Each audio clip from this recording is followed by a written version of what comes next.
Hi Madhu. Hi hi Madhu, ఎప్పుడు కాంగ్రెస్ పార్టీలో కలహాలు అనేవి సహజం. వాళ్ళే కొట్టుకుంటారు, వాళ్ళే కప్పెట్టుకుంటారు, బయటికి మాత్రం రానివ్వరు. కానీ ఇప్పుడు కథ వేరేలా నడుస్తుంది తెలంగాణ రాష్ట్రంలో.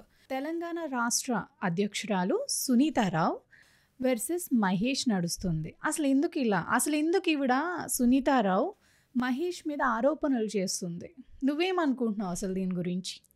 మొన్న గాంధీ భవన్లో Mahesh Kumar Goud TPCC president chamber ముంగట కొంతమంది మహిళా కార్యకర్తలు, మహిళా లీడర్లు అంతా వచ్చి ఛాంబర్ ముంగట నినాదాలు చేస్తూ నిరసన, అది ఒక నిరసన అందామా, అసంతృప్తి అందామా, ఇక ఏదన్నా పేరు పెట్టుకున్నా కూడా కొంతమంది మహిళలు అయితే టీపీసీసీ మహేష్ కుమార్ గౌడ్ ఛాంబర్ ముంగట ఆందోళన చేసిరు. అవును.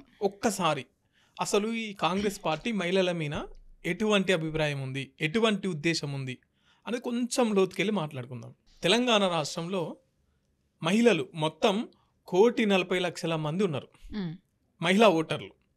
ఈ 1,40,00,000 మందిలో 1,17,000 మహిళా కార్యవర్గం ఉన్నది. పార్టీ సభ్యులు 1,17,000 మంది ఉన్నారు. అయితే ఈ 1,17,000 మందిలో కేవలం ఒక 30 మందికి 33 జిల్లాలు ఉన్నాయి కదా, జిల్లాలకు ఒకరి చొప్పున వేసుకున్నా కూడా ఇంకా 3 జిల్లాలు మిగులుతాయి. 33 జిల్లాలలో జిల్లాకొక్కరిని అట్లా మాకు ఒక 30 మందికి పదవులు కేటాయించండి అని చెప్పేసి తెలంగాణ అధికారంలోకి వచ్చినప్పటి నుంచి సునీతారావు దగ్గర ఒక 5 సార్ల పార్టీ హైకమాండ్కి ఇన్ఫార్మ్ చేస్తుంది, లెటర్స్ ఇస్తూనే ఉన్నది. పట్టించుకోపోగా మహేష్ కుమార్ గౌడ్ మాట్లాడతారు, అధికారం గవర్నమెంట్లో ఉంటే పార్టీలో ఉండదు లీడర్షిప్, లేదు పార్టీలో వీళ్ళు లీడర్గా అధికారం ఏదన్నా ఉందంటే గవర్నమెంట్లో ఉండదు, ఏదన్నా ఒకటే ఉంటుంది అని చెప్పేసి మహేష్ కుమార్ గౌడ్ మాట్లాడుతున్నటువంటి విషయం.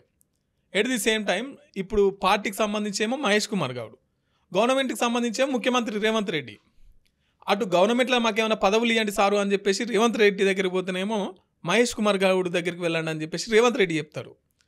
మహేష్ కుమార్ దగ్గరికి వచ్చి సార్ మాకు పార్టీలో ఏమైనా పదవులు ఇవ్వంటే రేవంత్ రెడ్డి దగ్గరికి వెళ్ళమ్మా అని చెప్పేసి మేము అటు ఇట్లా తిప్పుతూ 5 సార్లు నోటీసులు ఇచ్చినా కూడా పట్టించుకోవట్లే. ఇప్పుడు మహిళా ప్రెసిడెంట్కి ఏమున్నది, ఊళ్ళల్లో ఎట్లుంటుంది, ఒక మహిళ ఉందనుకో, ఆమె కాంగ్రెస్ పార్టీ కార్యకర్తలు అంటే కరడు కట్టిన వాళ్ళు ఉంటారు, ఎత్తిన జెండా దించరు, ఏదేమైనా సరే కానీ పార్టీ మారరు. లీడర్ మారుతుండొచ్చు కానీ కార్యకర్తలు మారరు. తెలంగాణ ఉద్యమంలో కూడా కాంగ్రెస్ పార్టీని పట్టుకొని నడిచిన వాళ్ళు చాలా మంది ఉన్నారు, టీఆర్ఎస్ని కాదని. అట్లా వాళ్ళు ఎత్తిన జెండా దించకుండా కష్టపడే కమిట్మెంట్ ఉన్న కార్యకర్తలు చాలామంది ఉన్నారు. వాళ్ళందరికి కాకుండా కొత్తగా పార్టీ మారిన వాళ్లకు పదవులు ఇస్తుంటే ఎవరికైనా కోపం రాదా? ఎందుకు రాదు? వస్తుంది. నువ్వు వేరే పార్టీ నుంచి వచ్చిన మహిళకేమో నిన్నగాక మొన్న వచ్చినాకేమో పదవి ఇస్తావు, నేను దీర్ఘకాలికంగా పార్టీ జెండాను మోస్తున్నాను నన్నేం పక్కకు పెడతావు అంటే పార్టీకి కార్యకర్తలు, సుదీర్ఘంగా పనిచేసే కార్యకర్తలు పనికిరారా అని చెప్పేసి ఈ మహిళా మనులంతా మహిళా ప్రెసిడెంట్ సునీతారావు ఉన్నది కదా, ఆమె దగ్గరికి వెళ్ళి మొరబెట్టుకుంటే ఎందుకు ఇస్తలేరా అని చెప్పేసి ఆమె అసహనం వ్యక్తం చేసింది, అసంతృప్తి వ్యక్తం చేసింది. ఏంది గాంధీ భవన్లో కూర్చుని మాట్లాడుకుంటూ అయిపోతుంది కదా మధు. మరి పార్టీ ఆఫీస్ దగ్గరకు వచ్చి ప్రెస్ మీట్లు పెట్టి గొడవలు చేసుకోవాల్సిన అవసరం ఏముందంటావు? అయితే ఇదంతా జరిగి ఉంటుంది, ఇదంతా కూర్చొని మాట్లాడుకోదు, ఇదంతా పని కానప్పుడే ఆమె అక్కడ నిరసన, అసంతృప్తి వ్యక్తం చేసింది. ఎందుకంటే ఇప్పుడు మహేష్ కుమార్ గౌడ్ ఏమని చెప్పిండు, పార్టీలో ఉంటే గవర్నమెంట్లో రాదు, గవర్నమెంట్లో ఉంటే పార్టీలో రాదు. మరి మహేష్ కుమార్ గౌడ్ గారు టీపీసీసీ ప్రెసిడెంట్, అలాగే ఎమ్మెల్సీ, ఈయనకు 2 ఎట్లా? ఈతలకేమో 2 ఉండొద్దు అంట, 2 పదవులు. ఈయనకు 2 పదవులు, ఎమ్మెల్సీ ఇటు పార్టీ ప్రెసిడెంట్. ఈయనకు 2 ఎట్లని సాధారణంగా ఎవరైనా క్వశ్చన్ చేస్తారు కదా, వాళ్ళ క్వశ్చన్ కూడా అదే, మాకు 2 పదవులు వద్దన్నా 1 కూడా ఇస్తలేవు, కానీ నువ్వేం 2 పదవులు ఎట్లా తీసుకుంటావు? ఇది పోగా మహేష్ కుమార్ గౌడ్ చెల్లెలకి, వాళ్ళ మరదలికి, వాళ్ళిద్దరికీ పదవులు ఇచ్చిర్రు. ఇంత ముందుకు అంటే పార్టీ వాళ్ళ లీడర్లు ఉన్నారు కాబట్టి, వాళ్ళ అన్న ఉన్నాడు కాబట్టి, వాళ్ళ బావ ఉన్నాడు కాబట్టి వాళ్ళకేమి ఇస్తారు, మేమేమో పార్టీ కోసం కష్టపడే మాకు ఎటువంటి బ్యాక్గ్రౌండ్ లేదు కాబట్టి మాకు ఇయ్యరా అని చెప్పేసి మీ చేస్తున్నటువంటి ఆరోపణ. గతంలో చూసుకుంటే జగ్గారెడ్డి సతీమణికి పదవి ఇచ్చారు కదా, అంటే ఇక్కడ బాయ్స్ లీడర్షిప్లో ఉంటే వాళ్ళ చెల్లెళ్ళకు పదవులు ఇస్తారు, వాళ్ళ భార్యలకు పదవులు ఇస్తారు, వాళ్ళ మరదలకు పదవులు ఇస్తారు. అంటే ఆడపిల్లలకి విలువ లేదు ఇవ్వరు. ఎస్, ఎగ్జాక్ట్గా అదే. మేము ఆడపిల్లలో ఉన్నాం, మేము పార్టీలో ఉన్నాం, మరి మా భర్తలకు కూడా ఇవ్వాలి కదా. మీ భార్యలకు ఇచ్చినప్పుడు ఆడవాళ్ళకు విలువ ఇవ్వట్లేదు కదా కాంగ్రెస్ పార్టీ. ఎస్, ఇప్పుడు 119 నియోజకవర్గాలలో పురుషులకు ఎన్ని ఓట్లు ఉన్నాయో మహిళలకు కూడా అన్ని ఓట్లు ఉన్నాయి. కానీ వీళ్ళు టికెట్లు ఇచ్చింది కేవలం 16కో 17 మందికో ఇచ్చారు మహిళలకి. దాంట్లో 8 మంది గెలిచినారు. ఇప్పుడు ఓటర్ల సంఖ్య పురుషులతో పాటు సమానంగా ఉన్నప్పుడు మహిళలకు కూడా అన్ని సీట్లు ఇవ్వాలి కదా. కానీ ఇవ్వలే. ఒక్కొక్క కుటుంబానికి 3 టికెట్లు ఇచ్చారు, మొత్తం పురుషులకే. ఇది ఎట్లా? మళ్ళీ రాహుల్ గాంధీ ఏం చెప్తున్నాడు ఢిల్లీలో? నారీ న్యాయం కావాలంటున్నాడు. నారీలకు ఇక్కడ పార్టీలనే న్యాయం లేదు, దేశంలో ఏడ న్యాయం వస్తుంది అని చెప్పేసి వీళ్ళు మాట్లాడుతున్నటువంటి మాట. ఇప్పుడు వాళ్ళ పరిస్థితి ఏంటి మధు? ఇప్పుడు బయట పెట్టేసి గట్టిగా మాట్లాడేస్తే కాంగ్రెస్ పార్టీ అసలు వదిలిపెట్టదు కదా. ఇప్పుడు వాళ్ళు ఎలాంటి నిర్ణయాలు తీసుకుంటారు అనుకుంటున్నాను? ఇప్పుడు అదే ఈమె ఇట్లా మాట్లాడింది, ఆరోపణలు చేసింది, అవి వాస్తవాల? బహిరంగంగా చేసింది కదా, బహిరంగంగా ప్రెస్ ముంగట్టుకు వచ్చి మరి చేసింది. నువ్వు ఆరోపణలు చేసినావు, ఇవి వాస్తవాలు ఎంత అని చెప్పేసి షోకాజ్ నోటీసులు ఇచ్చారు. మరి వాటి కాంగ్రెస్ పార్టీ సునీతారావు గారికి ఎప్పుడు జారీ చేసింది? ఇవి నిన్న జారీ చేసింది. దీనికంటే ఈమె ఎప్పుడైతే గాంధీ భవన్లో నిరసన తెలిపిందో ఆ తర్వాత మళ్ళీ గోషామహల్ మహిళలంతా వచ్చి సునీతారావుకు వ్యతిరేకంగా మళ్ళీ అక్కడ ధర్నా చేసిరు. మళ్ళా మహిళలే ఇక్కడ ఒక మహిళకు మళ్ళా పోటీగా మహిళలనే తీసుకొచ్చిర్రు. చూడండి ఎంత ఒక మహిళలను ఎంత అది చేస్తున్నారు అనేది. మహిళల కోసం కదా. గోషామహల్ మహిళలను తీసుకొచ్చి ఈ సునీతారావుకు వ్యతిరేకంగా ధర్నా చేస్తున్నారా వాళ్ళే చేస్తున్నారా? ఇక అది లోపల వాళ్ళు ఇప్పుడు మనకేం పెద్ద జరుగుతుంది మొత్తం అంతా. ఇప్పుడు మనకు అర్థమవుతుంది ఇన్ని రోజులు లేనిది వాళ్ళు ఇప్పుడే ఎందుకు చేస్తున్నారు ఈమె చేయంగానే. పోనీ సునీతారావు ఆమె ఒక్కదానికే పదవులు కావాలంటుందా? కాదు కదా. మిగతా మహిళలు ఉపాధ్యక్షులు ఉన్నారు, కార్యకర్తలు ఉన్నారు, చిన్నప్పటి నుంచి జెండా పట్టుకొని కాంగ్రెస్ పార్టీని నమ్ముకొని పనిచేస్తున్న మహిళా మనులు చాలా మంది ఉన్నారు. వాళ్ళని గుర్తించండి అయ్యా. వాళ్ళకి కొంచెం ఎంతో కొంత కాస్త కొంత చిన్నదో పెద్దదో పదవి ఇవ్వండి. ఎంతకాలం అని వాళ్ళని జెండాలు పట్టుకొని కార్యకర్తలను లెక్కనే ఉంచుతాం?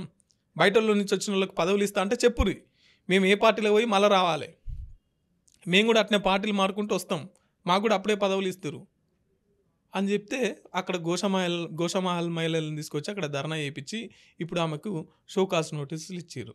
ఇంత ముందుకు మనం తీర్మార్ మల్లాలను చూసినాం.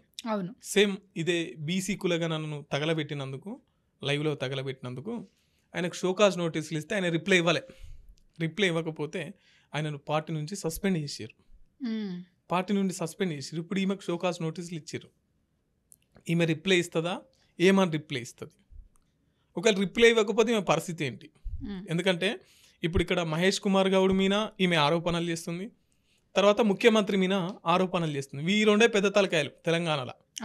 అంతో ఇంతో నిన్నగాక మొన్న వచ్చిన నటరాజన్ ఏఐసిసి ఇన్ఛార్జ్, ఇంకా ఆమె దృష్టికి వెళ్ళలేదు. ఆమె దృష్టికి వెళ్ళి ఉంటుంది.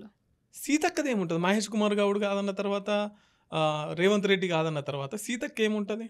వీళ్ళిద్దరికంటే ఆమె ఇంకేం నిర్ణయాలు తీసుకునే అధికారం ఆమెకి లేదు కదా, ఇంకేం లేదు కదా ఆమె పాత్ర. వాళ్ళకి ఇచ్చిర్రు, కొండ సురేఖకు సీతక్కకి ఇద్దరికి మంత్రి పదవులు ఇచ్చిర్రు.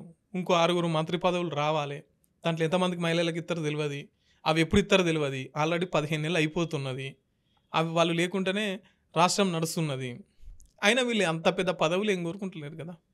చిన్న ఏ కార్పొరేషను, ఏదైనా పార్టీ జిల్లా ప్రెసిడెంటో ఇంకేదన్నా కోరుకుంటారు. సో ఈ సునీతారావు గారు షోకాజ్ నోటీసులకి ఏమేమి రిప్లై ఇస్తుంది, ఈ గొడవ ఎంత దూరం పోతుంది, దీంట్లో నటరాజన్ పాత్ర ఎందుకు లేకుండా పోతున్నది? ఆమె కూడా ఒక మహిళనే కదా, ఆమె అందరికి సామాన్య న్యాయం చేస్తుంది అని విషయంలో మాట్లాడదా? అసలు ఇంకా మాట్లాడలేదు.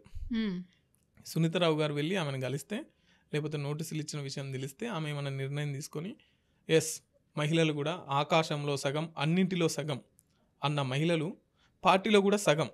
ఎందుకంటే ఇందిరాగాంధీ, సోనియా గాంధీ, ప్రియాంక గాంధీ ఇట్లా మహిళలు కూడా చాలా వాళ్ళు ప్రధానమంత్రులుగా చేసి వచ్చారు. మహిళలను తక్కువ చేయడం ఏంటి? మహిళలను వెనుకగా నెట్టడం ఏంటి? అంటే రాజకీయాలు తెలియదు అనుకుంటున్నారంటారా రేవంత్ రెడ్డి మహిళలకి? అంటే మరి ఆయన అభిప్రాయం మహిళలను ఎందుకు ఇంత చిన్న చూపు చూస్తున్నారు అనేది వాళ్ళ పార్టీ వాళ్ళకి తెలియాలి. ఫ్రీ బస్ ఇచ్చేస్తే మహిళల్ని గౌరవించినట్టేనా తెలంగాణ రాష్ట్ర ప్రభుత్వం, కాంగ్రెస్ పార్టీ? ఫ్రీ బస్ ఇస్తున్నాం, తర్వాత 2,500 రూపాయలు ఇస్తాం, తర్వాత 1 కోటి మంది మహిళలను కోటీశ్వర్లను చేస్తాం. ఎట్లా చేస్తాడు? ఇవన్నీ తర్వాత ముచ్చట్లు. ఫస్ట్ నీ పార్టీలో మహిళలకు సముచిత స్థానాన్ని కల్పించు. ఆ తర్వాత 1 కోటి మంది మహిళలను కోటీశ్వర్లను చేస్తావా, ఇంక వీళ్ళంతా మహిళలను మొత్తం ఆకాశంలో నిలబెడతావా? వెనకట ఒక శాస్త్రం ఉండే, ఏముండే అంటే కనతల్లికి చీర లేనోడు పినతల్లికి పట్టు చీర తెస్తా. అట్లనే ఉంది కదా ఇప్పుడు.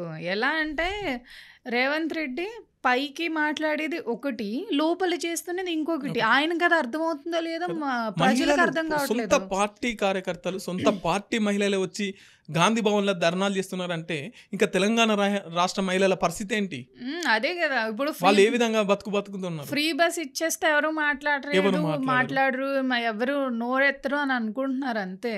ఈ ఫ్రీ బస్సును వ్యతిరేకించేది ఎక్కువగా మహిళలే. మళ్ళా అవును, కొట్టుకుంటున్నారు కదా, లిటరలీ కొట్టుకుంటున్నారు. ఎలా అంటే ఇప్పుడు సీట్ లేకపోతే ఏదో బస్సు ఆల్దన్నట్టు అనుకుంటున్నారు. మరి మగాళ్ళకి ఎందుకు ఫ్రీ ఇవ్వలేదో, మరి మగాళ్ళని ఎందుకు అంత చిన్న చూపు అని వాళ్ళు అనుకుంటారు. అంటే మహిళా ఓట్లు ఇక్కడ మహిళా ఓట్లు ఎందుకు వస్తాయి? ఇప్పుడు వాళ్ళని బుట్టలు వేసుకుంటే ఆటోమేటిక్గా రూలింగ్లోకి రావచ్చు అనేది వాళ్ళ ఇప్పుడు రాజకీయాల ఎత్తుగాడలు ఎట్లుంటాయి. సోమరిపోతులు చేయడానికి తప్ప ఎందుకు పనికిరాదండి ఇదే అసలు. సో చూడాలి మరి ఈ విషయం ఇంకెంత దూరం ఉంటుంది. ఈ సునీతారావు గారు ఏమని రిప్లై ఇస్తారు? నిజంగా మహేష్ కుమార్ గౌడ్ చెల్లెలకి మరదలకి పదవులు వచ్చినాయా? ఈయనకు 2 పదవులు ఎందుకు? ఆడవాళ్ళని ఇంత సముచిత స్థానం లేకుండా ఎందుకు చేస్తున్నది కాంగ్రెస్ పార్టీ అనేది మీరు రిప్లై ఇచ్చిన తర్వాత మనకు కుల్లా అర్థమవుతుంది. చూద్దాం ఏమవుతుందో అసలు కాంగ్రెస్ పార్టీలో. ఇది ఇవాల్టి అప్డేట్. మరి ఇంకొక అప్డేట్తో మళ్ళీ మీ ముందుకు వచ్చేస్తాను. చూస్తూనే ఉండండి బిహార్కి న్యూస్. నేను మీ స్వీయ వర్మ. నమస్కారం.